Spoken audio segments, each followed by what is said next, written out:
Bonjour, toujours avec les matériaux pour l'électronique, je vais vous présenter aujourd'hui le deuxième cours qui va être consacré aux matériaux possédant la structure perovskite.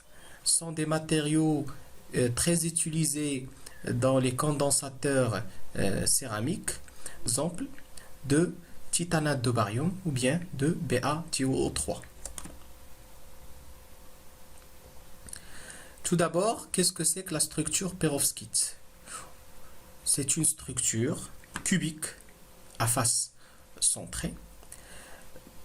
L'appellation de perovskite est liée à la perovskite naturelle CaTiO3 découverte en Russie en 1839 et l'appellation de perovskite, c'est relatif au minéralogiste russe Perovski. Comme vous voyez dans cette figure, il s'agit de la, comme j'ai dit, de la structure de type perovskite. Elle est d'une formule générale de type AbO3. A sont les ions qui occupent les sommets d'un cube, sont en bleu ici. Les ions B occupent le centre de cube, position 1,5, 1,5, 1,5. Et l'oxygène, des fois vous pouvez trouver AbX3 ou bien AbO3, parce que on peut trouver de l'oxygène comme on peut trouver d'autres types d'éléments. Dans cet exemple, on parle de l'oxygène, des ions d'oxygène qui occupent les centres des faces. Avec la position par exemple ici 1,5, 1,5, 0, et après avec des translations par exemple ici on a 1,5, 1,5, 1 et ainsi de suite. Comme j'ai dit, c'est un empilement compact des anions et des cations, c'est-à-dire de l'oxygène et des atomes A, suivant la séquence ABC. Ce sont des plans compacts. Comme j'ai dit, les ions A possèdent la charge 2+, les ions B, ils possèdent la charge 4+, et les ions X, ou bien l'oxygène, ils possèdent la charge de moins. On verra par la suite que ces degrés d'oxydation peuvent varier, c'est-à-dire on peut avoir des cations avec des degrés d'oxydation différents, mais ce qu'il faut savoir, c'est qu'il faut toujours respecter la neutralité électrique, c'est-à-dire là j'ai 6 charges moins, ça veut dire que je dois avoir 6 charges plus. Ce que vous voyez dans la structure ici, on parle d'un site octahydrique. On dit en fait juste une partie qui est occupée parce que dans la structure on peut avoir plusieurs sites octa, mais ce ne sont pas tous occupés. On peut poser une question, est-ce que toute structure qui possède la formule AbO3 est de type perovskite? Pour répondre à cette question, il faut voir ce qu'on appelle les critères géométriques de la structure. Quels sont ces critères? Là, on va essayer de faire une projection d'un plan compact de la structure. Prenons des faces, une face. Prenons un exemple d'une face. Si on fait la projection, vous voyez que les sommets ici, c'est les ions A2+, et là vous avez un ion d'oxygène. Suivant la grande diagonale, si vous prenez la grande diagonale, là c'est le cube, donc vous avez le paramètre A, donc vous avez Ra plus 2 fois RO, rayon d'oxygène, plus REA. C'est pour ça ici 2RA plus 2RO inférieur ou égal. On a mis inférieur ou égal parce que égal quand ces ions sont tous tangentes, c'est-à-dire ils se touchent suivant la grande diagonale. Et la relation qu'on peut tirer d'après cette projection, c'est que REA plus REO de l'oxygène inférieur ou égal à racine carrée de 2 sur 2.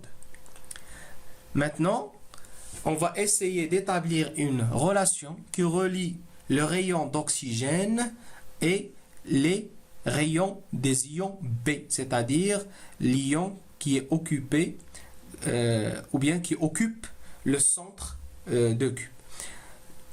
Là, on va prendre l'axe, suivant l'axe par exemple Z, on a, qu'est-ce qu'on trouve ici? Que le paramètre A égale 2 fois RB, donc si vous prenez ici l'ion qui se trouve au centre, plus 2 fois RO inférieur ou égal à A sur 2. Donc égal quand ces ions ils se touchent. D'après la relation 1 et la relation 2, on peut trouver la relation qui relie les trois rayons ioniques. Là, regardez, RA plus RO. Donc on peut, à partir de la relation 2, trouver l'expression de A qu'on va la remplacer ici. Et par la suite, on trouve la relation 3. Et là, vous voyez bien qu'on a une relation qui relie les trois ions. À partir de cette relation, on va définir ce qu'on appelle le facteur de tolérance de Goldschmidt. Qu'est-ce que c'est que ce valeur de tolérance? N'est que T, c'est le rapport RA plus RO sur RB plus RO racine carrée de 2. Vous voyez? Donc là, le facteur de tolérance, c'est-à-dire pour dire est-ce que cette structure ou bien ce matériau répondent aux critères géométriques, il faut que T, généralement, avoir une valeur située entre 0,8 et 1. Et on peut dire que T est un facteur qui mesure la déviation par rapport à la situation idéale d'empilement compact des atomes et permet d'avoir une idée sur la stabilité de la structure perovskite en fonction des rayons. C'est pour ça, c'est-à-dire avec les rayons, prenons un exemple n'importe quel exemple des ions, on connaît les rayons ioniques. À partir de cette relation, on peut dire est-ce que le matériau peut donner une structure perovskite ou non. Expérimentalement, la structure perovskite est stable pour un facteur T qui varie entre 0,88 et 1,1, ce qui permet une grande variété de substitutions sur les sites A et B et par conséquent l'existence d'un grand nombre de composés ayant cette structure. Là, vous allez voir des exemples et avec cette fois-ci différentes valences des cations. Par exemple, prenons la première série d'exemples. Là, on a BaTiO3, CaTiO3, SrTiO3. Vous voyez ici que les ions A possèdent la charge 2+, les ions B possèdent la charge 4+, donc 2 plus 4, 6, 3 fois moins 2, c'est 6. Donc, on a la combinaison plus 2 plus 4. On peut avoir une deuxième combinaison. Cette fois-ci, les ions A, c'est des lantanes avec une charge 3+, et le fer avec une charge 3+. 3 plus 3, c'est 6. 3 fois moins 2, c'est moins 6. De même pour LaCrO3.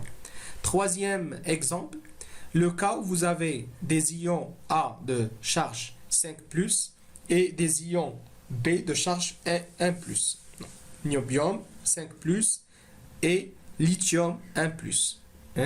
Et le deuxième exemple, par ici, NB, NaO3. Notre étude va porter sur le titanate de barium, un matériau qui a fait l'objet de plusieurs recherches en tant que matériau diélectrique utilisé dans les condensateurs céramiques. Si on veut définir la structure perovskite, c'est toujours la même, on a déjà détaillé le type les caractéristiques de la structure. Là, vous avez les ions A des Ba2+ qui occupent les sommets, vous avez des ions O2- qui occupent les centres des faces, et vous avez un ion Ti4+ qui occupe le centre de face. Si on veut calculer Z de la maille, donc vous avez ici 8 fois 1, 8, ça fait un atome de barium. 1, là c'est 1,5 parce que c'est un centre de face, les ions d'oxygène. Donc 6 fois 1,5 ça fait 3. Et Ti4+, un ion fois 1. Donc on a Z qui est égal à un atome de barium, un atome de Ti4+, et 3 atomes de O2-. Il y a 3 ions. Là, comme beaucoup de matériaux à structure perovskite, ce matériau, il change de structure avec la température. Regardons ce tableau. Hein. C'est un tableau où vous allez les différentes phases, les différentes structures d'un BaTiO3 en fonction de la température. Pour une température supérieure ou égale à 120, la phase elle est cubique. Quand on est à une température située entre 5 et 120 degrés C, la phase devient quadratique. Si on descend en température de 5 à moins 90, on a la présence d'une structure monoclinique. Et pour des températures inférieures à moins 90 degrés C, la structure est rhomboédrique. Ici, dans ces deux colonnes, vous avez les angles pour chaque type de structure et le paramètre cristallin, ou bien les paramètres de réseau A, B et C. La particularité de ce matériau, c'est qu'il possède une constance diélectrique élevée. Et dans le cours précédent, on a vu que la capacité est proportionnelle à cette constance diélectrique, epsilon. C'est la raison pour laquelle il est choisi comme matériau pour fabriquer des condensateurs céramiques.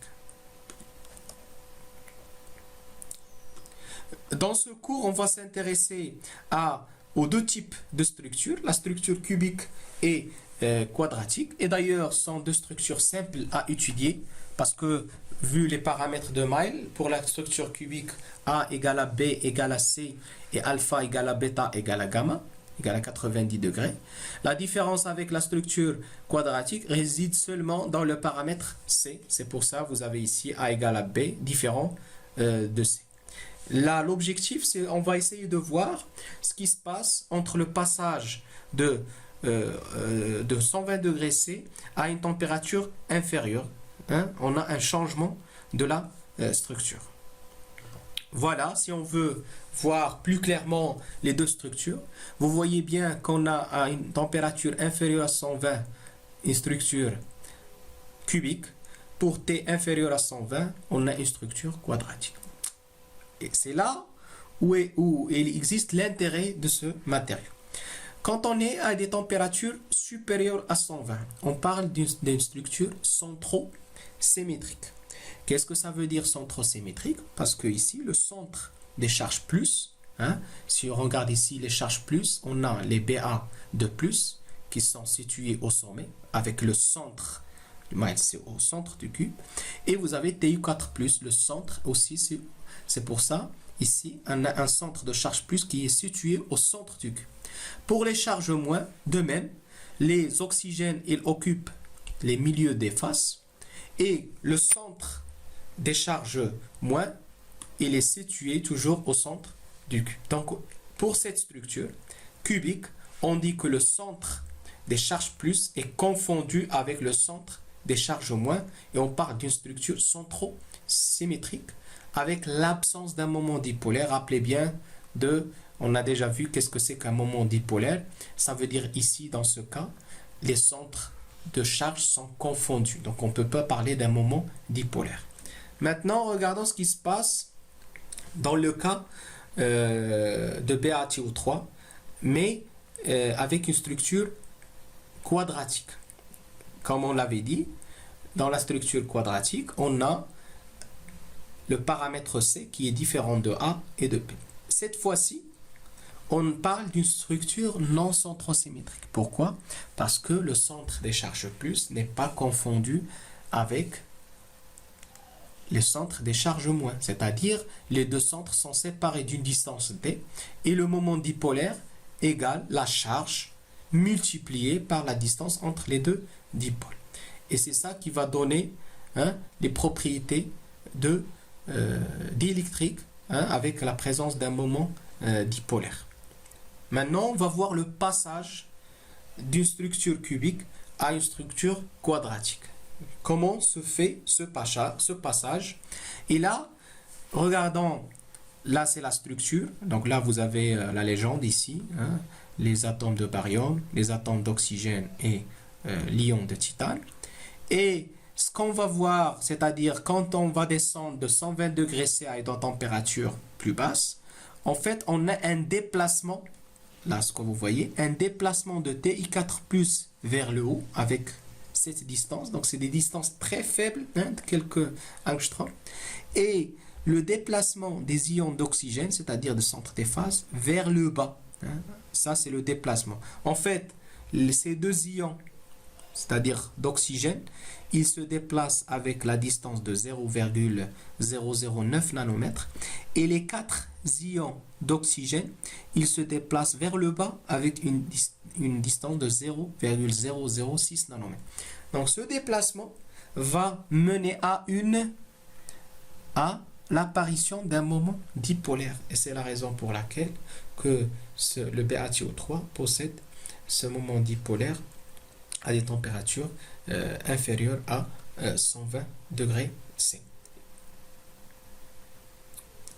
Voilà, c'est-à-dire si je veux tracer la permittivité d'électrique en fonction de la température, voilà les températures supérieures à 120 degrés C, on a une structure cubique. À une température inférieure à 120 degrés C, on a une phase quadratique. Donc ici, vous voyez qu'on parle de 127 parce que des fois, c'est des intervalles. Hein. On peut avoir 120, 125, donc ça varie. Mais en général, c'est à peu près 120 degrés C. On l'appelle la température de transition de vase. La température de transition de phase. Hein. Transition cubique, quadratique. Hein. Et ce que vous pouvez constater, que le maximum ici décrit, il est situé à cette température. Hein. C'est pour ça qu'on s'intéresse à voir des structures quadratiques avec des moments dipolaires très élevés. Cette permittivité, ce qu'il faut savoir, que peut varier, comme vous voyez, avec la température, avec la fréquence, avec la composition chimique. On verra après, on peut faire des substitutions pour faire varier cette permittivité, et aussi d'autres paramètres qui peuvent influencer la valeur de la permittivité. Ce qu'il faut savoir aussi, qu'à une température inférieure à 120 degrés C, c'est-à-dire pour cette structure, le BaTiO3 est considéré comme un matériau ferroélectrique. Hein? C'est quoi la ferroélectricité? C'est la propriété selon laquelle un matériau possède une polarisation à l'état spontané. En fait, une polarisation qui peut être, par exemple, renversée par l'application d'un champ électrique extérieur. Si vous regardez ici, c'est là. Cette figure décrit cette propriété de ferroélectricité. Ça, c'est pour un matériau ferroélectrique. On l'appelle le cycle d'hystérésis sous l'action d'un champ électrique alternatif. Regardons ici, c'est-à-dire pour un champ électrique qui est nul, hein, on a une polarisation qui est égale à 0. Mais lorsqu'on applique le champ plus E, regardez, hein, on suit le trajet 1, vous voyez que la polarisation apparaît et elle augmente au fur et à mesure avec l'augmentation du champ électrique E jusqu'à une valeur qu'on appelle ici la polarisation de saturation, c'est-à-dire la saturation. C'est-à-dire si on veut décrire ce qui se passe à un niveau plus faible, parce que chaque matériau, donc vous avez des moments dipolaires qui sont orientés aléatoirement, c'est ces flèches-là, c'est-à-dire pour E égale à 0, c'est-à-dire vous avez des dipoles qui sont dirigés vers toutes les directions, mais au moment de l'application du champ E, regardons ici, on a un alignement des moments dipolaires pour atteindre un alignement total. C'est pour ça ici on parle de polarisation de saturation. Maintenant, si on revient en sens inverse, c'est le trajet 2, on va passer par ce qu'on appelle la polarisation rémanente. Qu'est-ce que ça veut dire polarisation rémanente?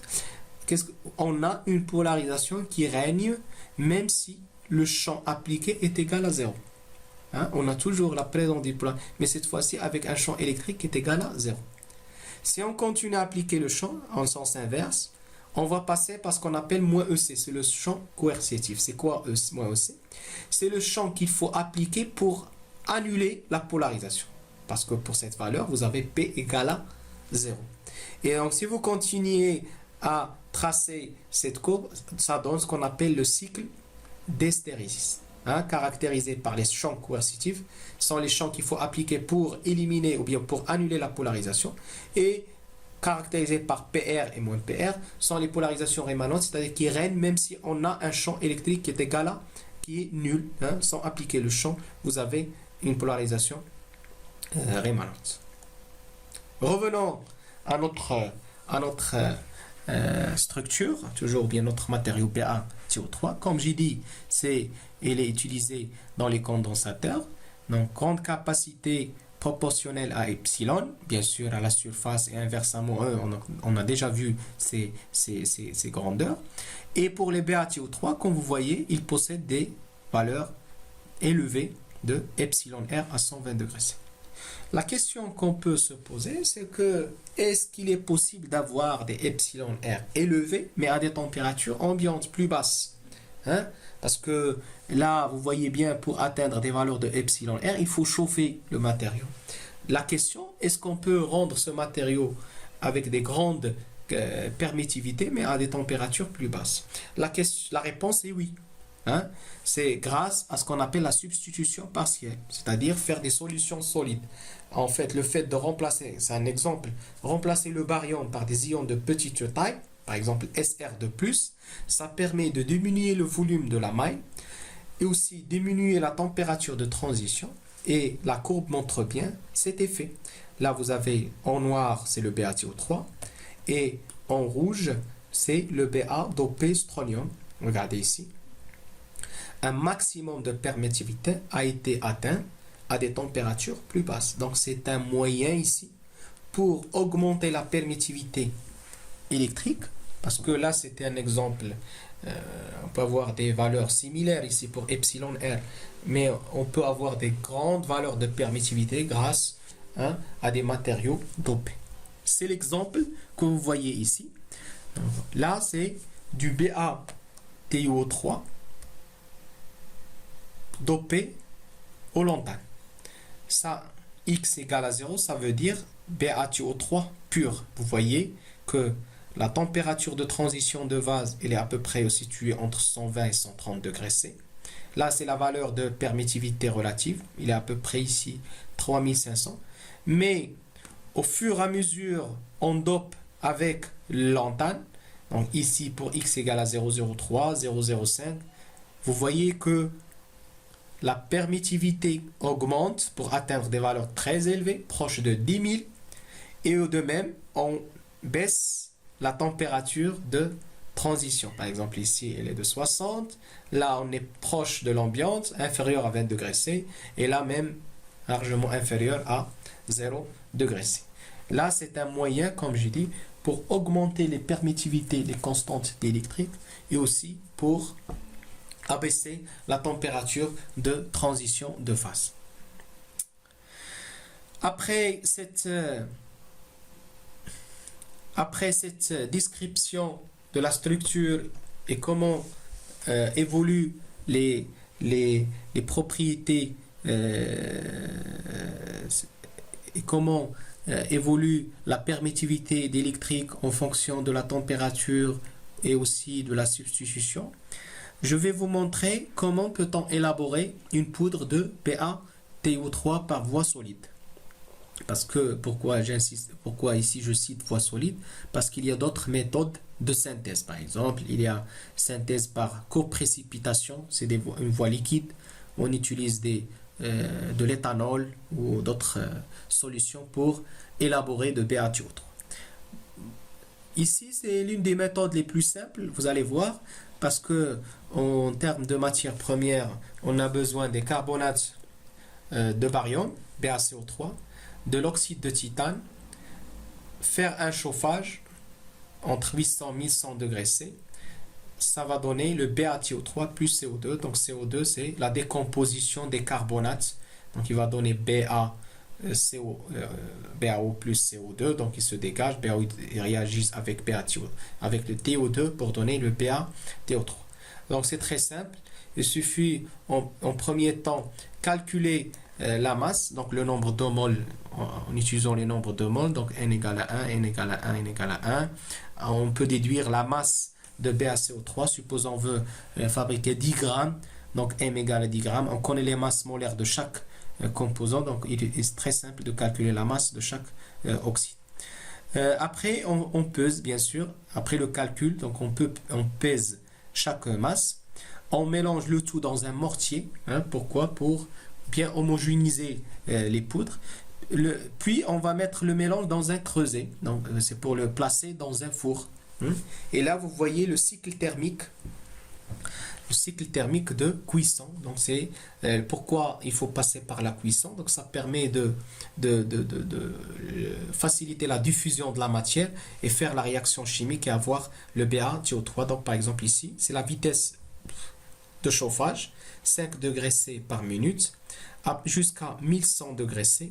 Après, on va rester entre 4 et 5 heures à 1100 degrés C. Et par la suite, c'est le refroidissement. Là, ce procédé nous permet d'élaborer une poudre. On a fait une synthèse. Parce qu'il faut savoir que la plupart des matériaux de type perovskite sont des matériaux synthétiques. Hein, parce qu'il y a les matériaux, par exemple, CaTO3, c'est un matériau naturel. Mais, par exemple, le BaTiO3 est un matériau synthétique. C'est-à-dire qu'il faut faire une synthèse chimique. Hein, c'est l'exemple ici. Donc là, on a fait la synthèse de la poudre. L'étape suivante, c'est élaborer une pièce céramique. Donc là, on va voir les étapes pour élaborer une pièce céramique de type BaTiO3. Après la synthèse de la poudre, on va passer par un broyage. Donc vous voyez ici, donc on broie bien la poudre avec un mortier. Hein.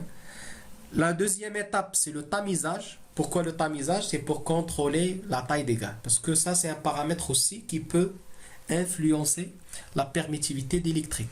Hein? Avec des faibles tailles, généralement, on peut atteindre, encore une fois, hein, une grande permittivité d'électrique. Parce que des faibles tailles, ça possède une grande réactivité chimique. Hein? Et bien sûr, a un impact sur les propriétés de la pièce finale. Donc là, on peut contrôler la granulométrie avec des tamis. Vous pouvez avoir des tamis de différents types de tailles, c'est-à-dire taille de 50 microns, 100 microns, 200 microns, 500 microns, ce que vous voulez. Et après, bien sûr, on peut faire le tamisage. Après le tamisage, il faut généralement ajouter un liant organique. Pourquoi un liant organique? C'est pour faciliter l'étape suivante qui est la mise en forme, donner une forme à la pièce. Donc là, on va utiliser le pressage. Là, avec le pressage, par exemple, on peut utiliser des moules cylindriques. Ici, je peux fabriquer des pastilles avec des diamètres de quelques millimètres, une épaisseur.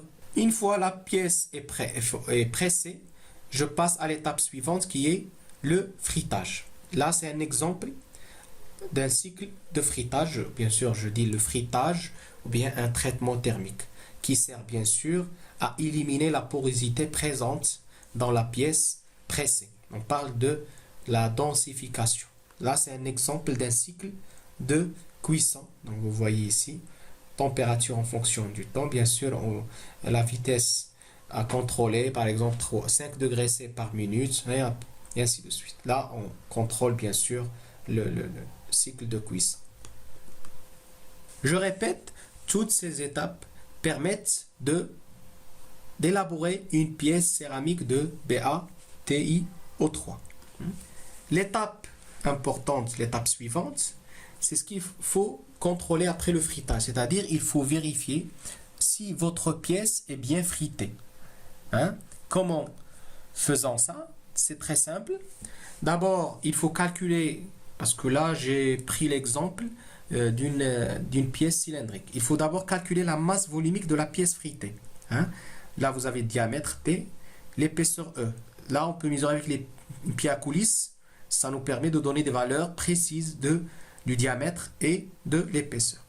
Donc, la masse volumique, c'est M. Donc, je pèse cette pièce dans une balance de précision. Et je calcule le volume V, n'est que pi r carré multiplié par E. Si je fais ce calcul, donc j'ai accès à la valeur de la masse volumique expérimentale. Là, l'étape suivante, c'est, comme j'ai dit, vérifier si la pièce est bien fritée. Très simple. C'est comparer, c'est calculer le rapport de cette masse volumique expérimentale sur la masse volumique théorique. Là, on peut facilement trouver ces valeurs dans les tables. Hein, on a des tables. Et là, si on fait le calcul, le pourcentage bien sûr, on trouve des valeurs qui sont autour 96%, 97%. Si on trouve ces valeurs-là, on peut dire que notre pièce est bien fritée. Par contre, si on trouve par exemple des valeurs de 90% ou bien 85%, ça veut dire que notre pièce n'est pas bien fritée. Et à ce moment-là, il faut revoir notre cycle de fritage, c'est-à-dire il faut vérifier la température de fritage, il faut vérifier peut-être la durée de palier à la température, c'est-à-dire est-ce qu'il faut rester peut-être plus 5 heures, 6 heures, hein, sont des moyens qui permettent de contrôler ou bien améliorer notre densification de la pièce. Voilà, donc ça c'est important à faire après l'élaboration de la pièce céramique. L'étape suivante, toujours dans l'élaboration, c'est ce qu'on a fait, on peut parler de ce qu'on appelle la métallisation. Parce que là, ici, c'est ma pièce, je vais supposer qu'il est bien frité. Donc pour parler d'un condensateur, qu'est-ce que je vais faire? Je vais appliquer ici sur les deux faces, la face supérieure et la face inférieure, une laque. Je vais appliquer une laque conductrice. Parce que c'est quoi un condensateur plan? C'est que vous avez deux armatures métalliques séparées par un diélectrique. Donc le diélectrique ici, c'est le BaTiO3 que j'ai élaboré, hein, ou bien j'ai fabriqué. Et quand je vais appliquer les deux armatures métalliques, je vais avoir un condensateur. Et généralement, les composants que vous trouvez et ceux de type, c'est-à-dire c'est les mêmes composants, sauf qu'on fait de l'enrobage avec un matériau ici pour le protéger. Et là, vous avez les deux électrodes pour faire les mesures, hein, mesures de capacité. Et bien sûr, par la suite, je peux faire une caractérisation électrique. C'est-à-dire, je peux prendre cette pièce métallisée, je peux la relier à un multimètre ou bien un capacimètre et je peux calculer la valeur, je peux mesurer, pardon, la valeur de la capacité. Et à partir de la capacité, je peux trouver epsilon. Hein. Donc ça, c'est un moyen pour caractériser ou bien trouver la permissivité électrique du matériau.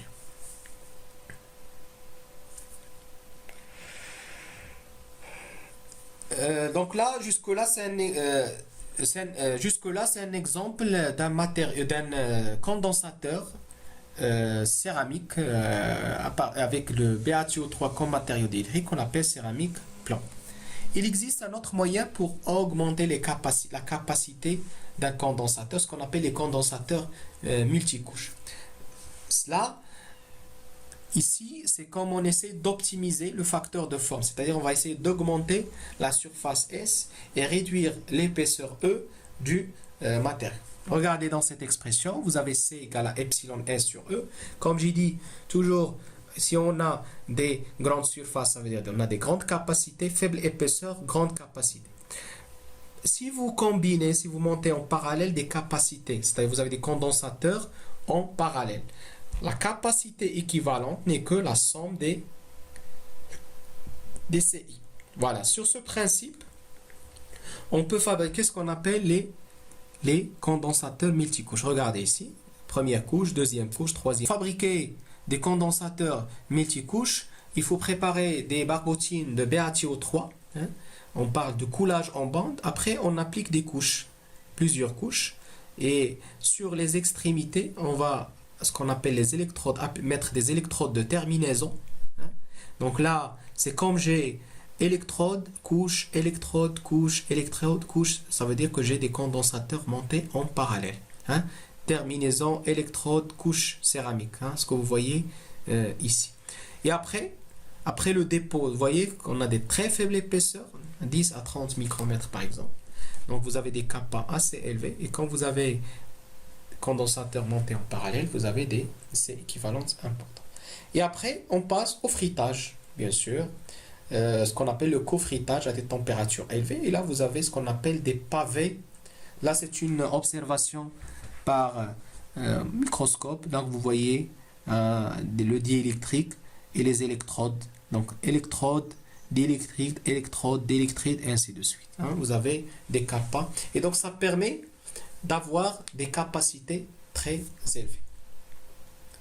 Voilà, hein, ça illustre les étapes d'élaboration des condensateurs. Donc vous avez une poudre, On prépare une pâte, comme j'ai dit, c'est des barbotines, donc c'est avec des solutions. Là, c'est l'électrode, donc plusieurs couches, j'applique une bande céramique, hein, très faible épaisseur. Après, on fait une impression des électrodes. Hein. Après, on empile ces supports.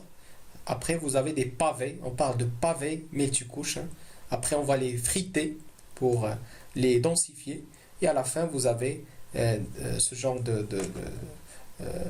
composants. Hein. Vous voyez ce qu'on appelle les pavés multicouches. Donc, ça va utiliser en électrotechnique. Hein. Ça permet de stocker plus de charge électrique parce que vous avez des grandes capacités. Voilà. Donc là, vous avez les deux formes de condensateur. Condensateur sous forme de disque, hein, avec une illustration des différentes composantes du composant.